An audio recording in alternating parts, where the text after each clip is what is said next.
Les prolongations, le podcast.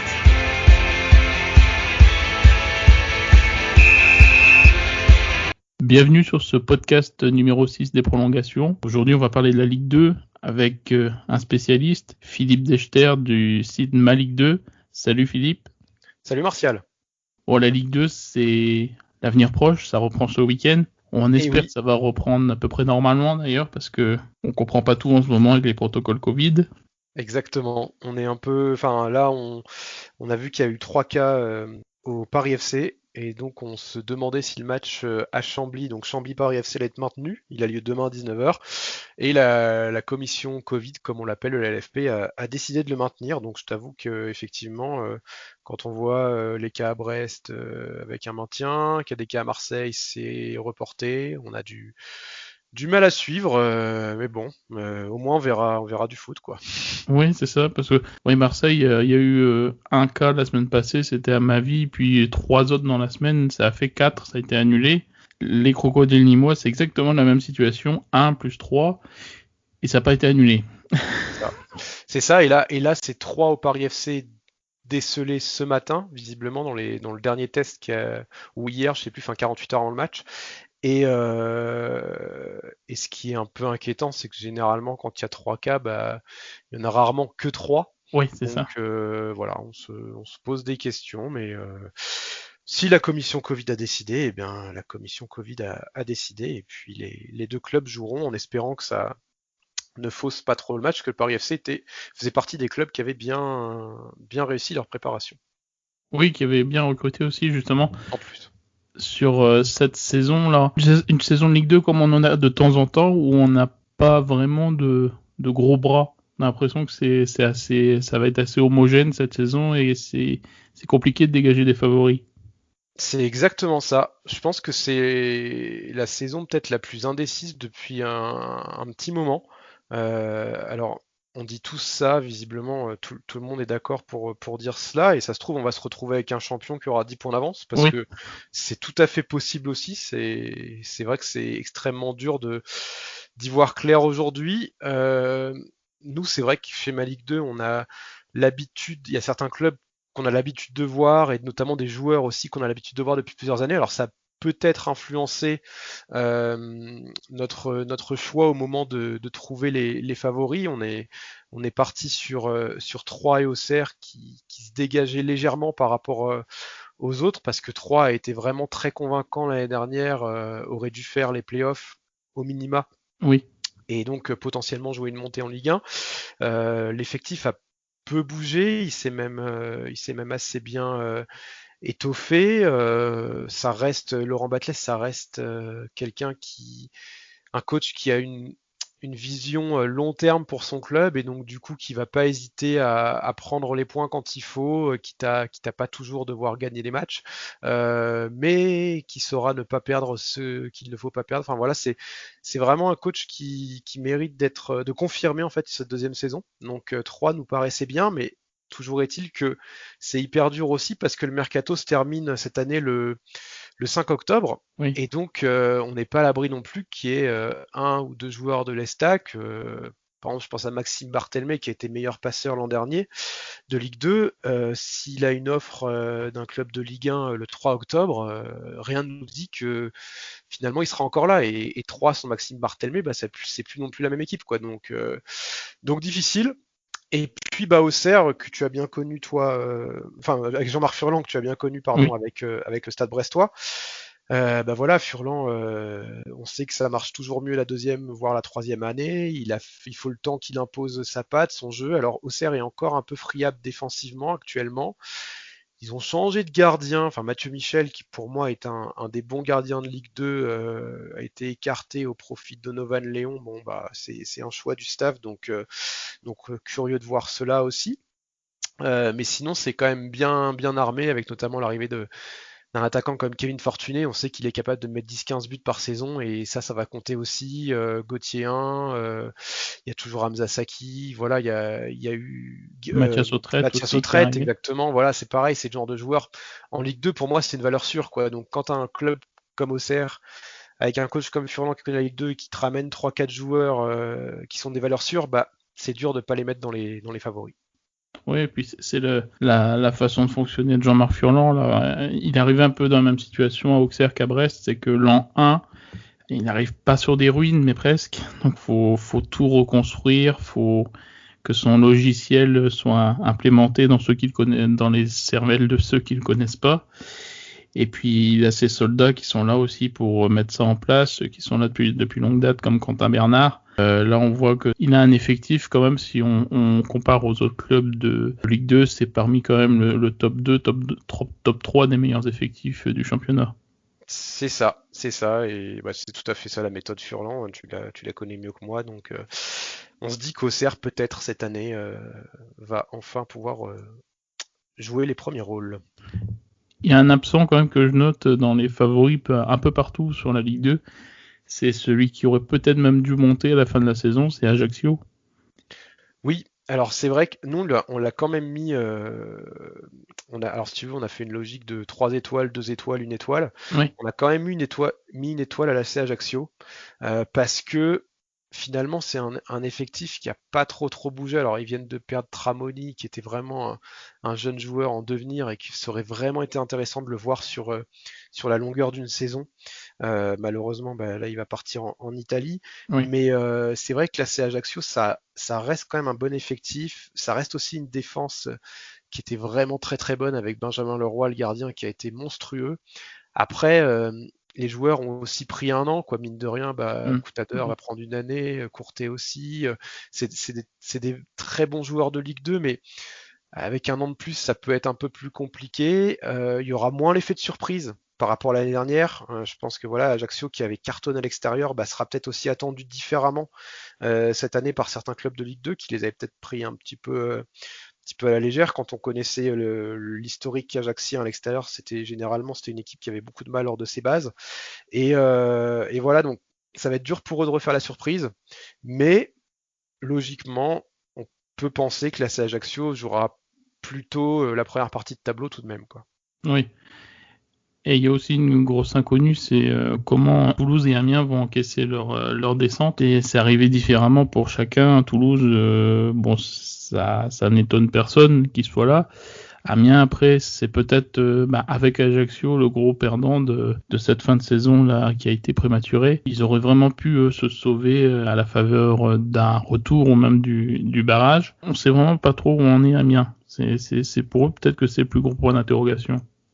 Complètement. Les deux, on les a un peu mis pareil dans le même sac actuellement parce qu'en fait, les deux sont pas prêts. De toute façon, si tu fais un bilan des matchs amicaux, ce sont les deux, si on faisait un petit classement, c'est les deux derniers. Donc c'est les équipes qui ont le moins bien réussi dans les matchs amicaux, mais c'est normal aussi parce que l'effectif est complètement chamboulé. Alors Toulouse, il y a eu un changement de propriétaire, donc on repart de zéro avec une nouvelle politique sportive, etc. Et Amiens, il y a eu une longue bataille administrative qui s'est mal terminée finalement, et il y a encore des joueurs qui n'ont pas été vendus. Donc il y a beaucoup de choses à faire. Actuellement en défense, ils ont un gros souci. Ce sont des jeunes de N3 qui dépannent. Enfin, c'est compliqué. Donc, le truc avec ces deux clubs, c'est que mine de rien, ça reste quand même les clubs qui auront le plus de possibilités financières pendant le mercato. Et c'est vrai qu'avec cette année Covid très particulière, le mercato va avoir un vrai rôle parce que tu peux recruter jusqu'au 5 octobre. Donc c'est quand même assez énorme parce qu'il y aura eu que 6 journées de jouer. Donc même si Amiens et Toulouse sont pas prêts et se foirent complètement, admettons qu'ils aient entre 2 et 5 points après 6 journées, ils seront pas non plus complètement largués. Oui. Et en faisant un bon mercato, ils peuvent tout à fait rebondir jusqu'au mois de décembre et ensuite profiter d'un second mercato où ils auront normalement toujours des moyens, contrairement à d'autres clubs de Ligue 2 qui pourront pas, pour pouvoir se renforcer et éventuellement si tu as 7-8 points de retard sur le top 5, tu peux toujours jouer la montée avec un bon mercato. Donc du coup, on peut pas complètement les enterrer, mais on peut clairement pas les placer dans les favoris parce qu'actuellement ils sont largués, ils sont pas prêts et je pense que leurs premiers matchs vont vraiment être très compliqués. Oui, il y a pas mal d'équipes qui sont difficiles à évaluer comme ça. Il y a Caen parce déjà on n'a pas trop compris la saison passée, puis il y a Guingamp qui a eu le malheur d'avoir sa préparation très très perturbée avec le Covid et 2 matchs de prépa annulés. C'est pourtant 2 clubs potentiellement qui peuvent monter, mais qui sont aussi capables d'autant décevoir. C'est ça. Alors Guingamp, on les a mis avec 2 étoiles, nous, parce qu'on pense justement que Guingamp, après la difficile l'année dernière, forcément tu descends de Ligue 1, t'as encore des gros salaires, t'as encore des joueurs qui sont pas prêts pour la Ligue 2. Enfin là, c'est vraiment le même cas un peu que Toulouse et Amiens, peut-être en moins pire. Oui. Bah, clairement, quand et Guingamp, ils ont pas du tout pu jouer les premiers rôles. Et justement, le fait de repartir presque à zéro cette année, on a eu Sylvain Didot qui justement a bien expliqué que la mentalité des joueurs, qui était déjà l'année dernière de certains joueurs, a beaucoup évolué. Je pense qu'il y a voilà, on a retrouvé de l'humilité chez certains, on s'est rendu compte de certaines choses, et je pense que ça peut aider Guingamp justement à bien lancer sa saison malgré le retard lié au Covid. C'est vrai que, alors finalement, ils ont de la chance qu'ils démarrent contre Niort, qui a aussi une préparation un peu tronquée et qui pour le coup fait Oui. partie peut-être des effectifs les plus faibles de Ligue 2. Donc voilà, Guingamp peut très bien lancer sa saison dès le début et peut être dangereux. Caen, c'est une énorme inconnue parce que le club est en train d'être vendu avec un changement d'actionnaire. Il y a Olivier Piqueux qu'on a bien connu à Angers, qui est dans les starting blocks. Oui. On sait que c'est quelqu'un qui fait des bons mercatos, un directeur sportif qui est habitué des bons coups, qui connaît bien la Ligue 2. Donc ça peut changer pas mal de choses. Après, est-ce que Piqueux et Duprat peuvent cohabiter? J'en suis pas du tout Délicat. certain. Voilà, Duprat, est-ce qu'il a toujours autant de volonté? Honnêtement, l'année dernière, il a rien fait d'exceptionnel. Il a rien fait de mal non plus, mais c'était pas folichon. On s'est plutôt ennuyé quand on voyait Caen. On n'a pas vu des joueurs progresser. Donc là, la prépa est pas très encourageante. Donc voilà, je me dis que Caen, il peut y avoir des très gros changements en fait d'ici quelques semaines, mais est-ce que c'est pas déjà trop tard? C'est une équipe qui est très difficile à évaluer. Oui, c'est ça. Et on est toujours en fait dans cette difficulté pour évaluer les équipes avec le poil à gratter habituel du championnat tous les ans. On les annonce jamais. On se dit qu'ils seront sûrement là, c'est Clermont. Mais maintenant, il faut savoir comment ils vont pouvoir encaisser et remplacer surtout leur buteur Gribic là qui est parti à Lorient. C'est tout l'éternel recommencement dans ce club-là. C'est ça. Alors, Clermont, c'est vrai qu'il y a, même l'année dernière, on les mettait pas dans les favoris. Maintenant, j'ai envie de dire, ils ont quand même changé de statut parce qu'on les met dans les favoris. Et j'ai presque envie de te dire, peu importe qui ils ont recruté ou qui est parti. Parce qu'en fait, chaque année, ils ont beau perdre leurs meilleurs joueurs, chaque année, ils sont là. Ils sont Oui. là pourquoi? Ils sont là parce qu'il y a un entraîneur qui est probablement un des tout meilleurs de Ligue 2, Pascal Gatien. Parce que c'est non seulement un entraîneur qui, je pense, arrive à faire passer son message, quel qu'il soit, auprès de son groupe, mais aussi auprès des jeunes, et qui est un type qui est un excellent formateur. Faut savoir que Oui. Pascal Gatien, quand il arrive à Clermont, il était venu pour reprendre le centre de formation. Et, Oui. et comme par hasard, le centre de formation de Clermont, bah, il y a des jeunes qui sortent. C'est pas le cas de tous les clubs de Ligue 2. Donc voilà, donc il a cette double compétence, Pascal Gatien. Et voilà, donc j'ai bien envie de te dire, peu importe les joueurs qu'ils auront, Clermont, ils seront dans le top 10. Après, est-ce qu'ils peuvent rejouer la montée? Alors c'est vrai que tu avais un Gerbic qui a marqué 16 buts ou 17 buts, je sais plus exactement, mais qui a marqué beaucoup. Moi, quand je vois qu'ils ont pris Jordan Tell, qui est un jeune qui, pour moi, a un vrai potentiel, et qu'ils ont récupéré Mohamed Bayo, qui était prêté à Dunkerque, qui a mis une dizaine de buts, je crois, en National 1 l'année dernière, bah, c'est tout à fait le genre de joueurs qui peuvent faire une saison à plus de 10 buts. Et je m'inquiète pas trop pour eux. Ils ont recruté Arthur Desmas, qui était gardien à Rodez, qui, pareil, pour moi, est un des meilleurs gardiens de Ligue 2. Excellent Donc, gardien. ouais, excellent gardien. Formé au Stade Brestois. Ah, ah bah tu vois, je savais même pas. Ouais, ok. Voilà, non, c'est un très bon gardien qui a mis un peu plus de temps à éclore, Ouais, mais vraiment un excellent portier. mais c'est vraiment ça. Il a tout. Il a vraiment tout. Il est grand, il est bon sur sa ligne, il fait des bonnes sorties, il est autoritaire. Enfin, pour moi, ça va être un des meilleurs gardiens cette saison. Ils ont pris des défenseurs, bah pareil, qu'on attend de voir, comme Alzic, comme Boyer, enfin, mais il y a toujours des références. Et finalement, ils ont surtout perdu Stanley Gerbic, mais c'est tout, en Oui, fait. Au niveau de leurs top joueurs, c'est vraiment le seul gros départ. Et puis Maxime Dupé, gardien, mais comme je l'ai dit avant, qui était très bien remplacé. Donc au oui. final, ils gardent leur base défensive qui est vraiment solide avec Oji et Otonji, ils ont leurs latéraux qui savent participer au jeu, leur milieu de terrain talentueux, enfin, donc franchement, cette année, on a pris le risque. Clermont enfin, on a pris le risque. Cette année, Clermont, voilà, pour nous, ils font partie des favoris, des équipes qui doivent jouer le top 5, et je pense sincèrement qu'ils vont jouer le top 5. C'est un habitué aussi, on sait la qualité de Pascal Gatien, puis c'est la marque aussi du beau jeu, parce que Clermont a l'habitude aussi de développer du beau jeu, ce qui est pas forcément le cas souvent en Ligue 2. On va voir cette année ce que ça va donner, mais globalement, autrement, sur ce championnat, il y a un club aussi qu'on oublie un petit peu, qui a l'habitude de bien démarrer chaque année, c'est Le Havre. On le sent terriblement quand même orphelin du départ de Kadewere. Bah, c'est ça, quoi. En fait, Le Havre, mais j'ai l'impression que chaque année, on répète un peu la même chose. C'est un gros club de Ligue 2. Ça, c'est indéniable. Ça fait partie des grosses écuries. Il y a du budget au Havre. Euh, Chaque année, ils perdent aussi un ou deux de leurs meilleurs joueurs.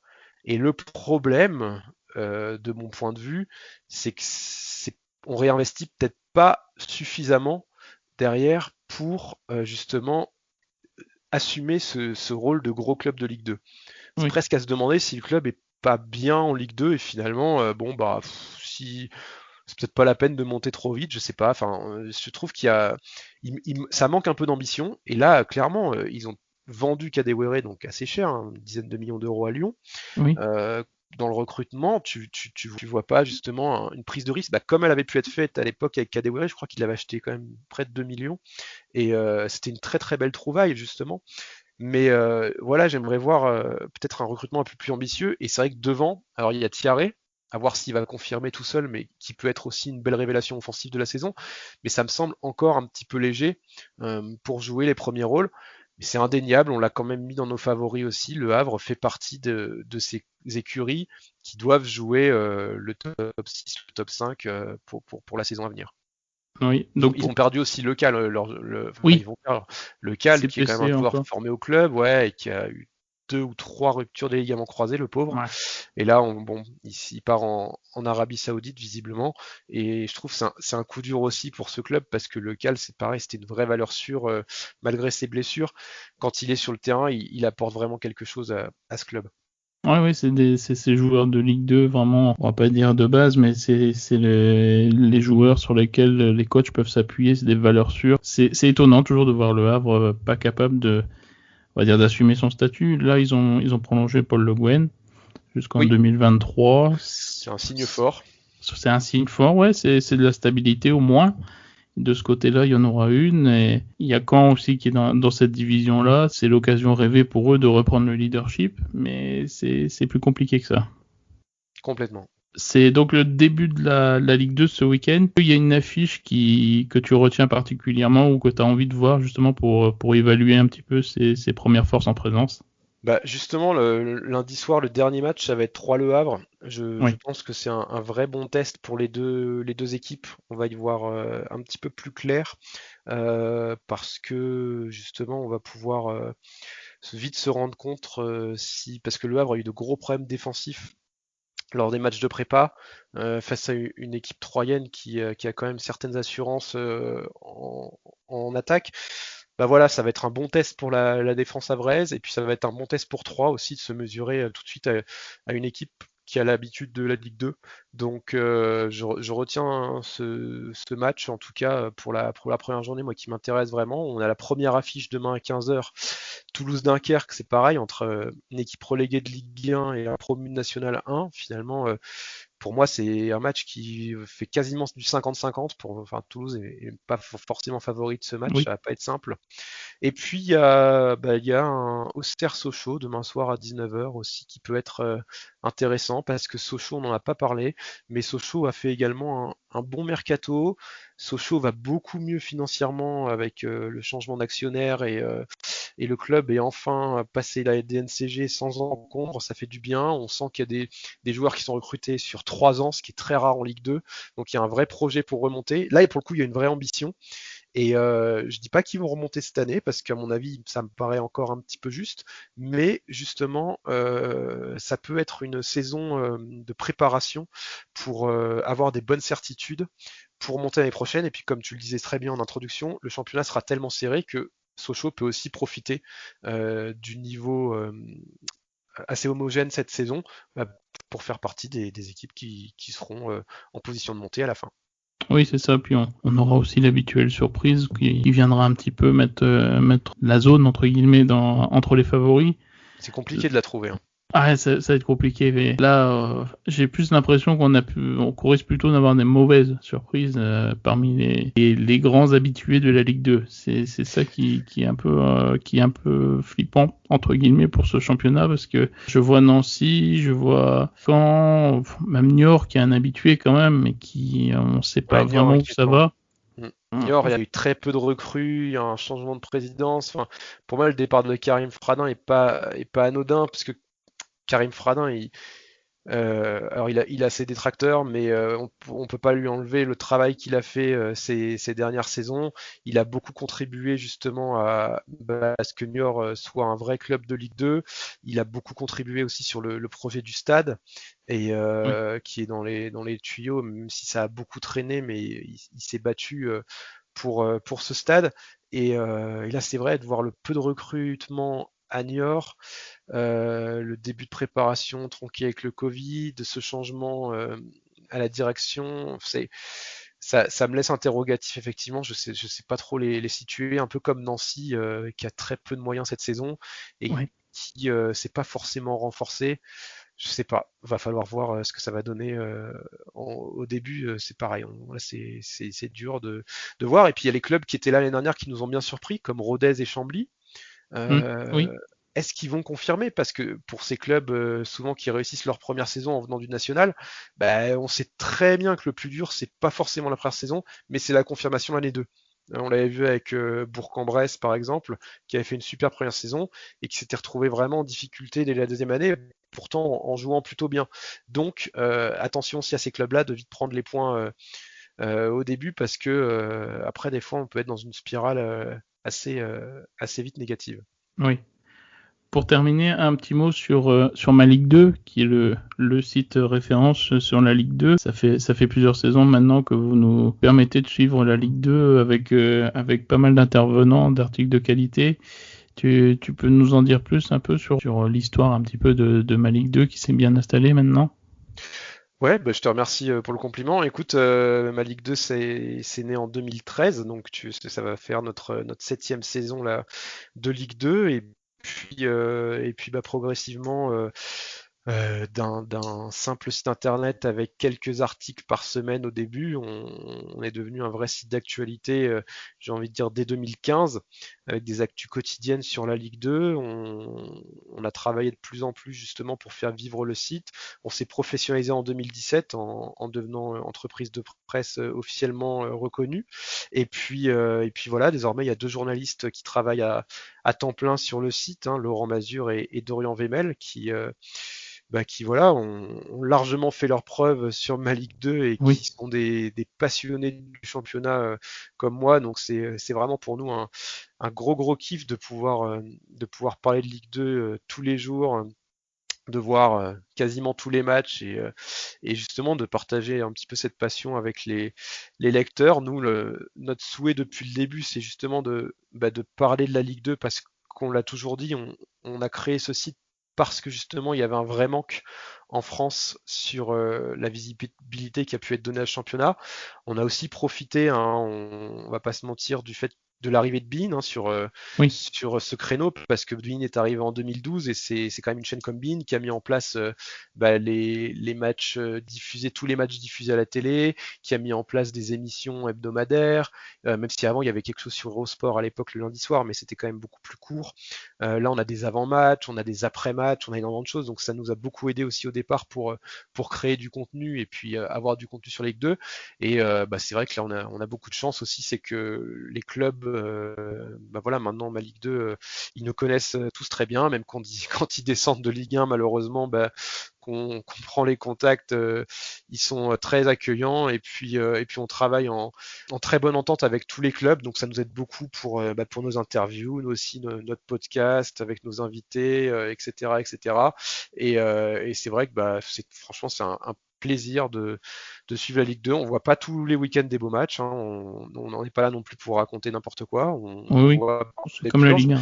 C'est Apparaît-il, moi j'avoue que je regarde très peu la Ligue 1, donc voilà, mais on me dit aussi qu'il y a des bonnes purges le samedi soir, donc voilà. Et on voit aussi ce que tu disais tout à l'heure, enfin des équipes comme Clermont, bah sincèrement c'est un plaisir de voir jouer Clermont quasiment toutes les semaines. On découvre des joueurs qui après vont éclater en Ligue 1 ou en Championship ou ailleurs. Hein.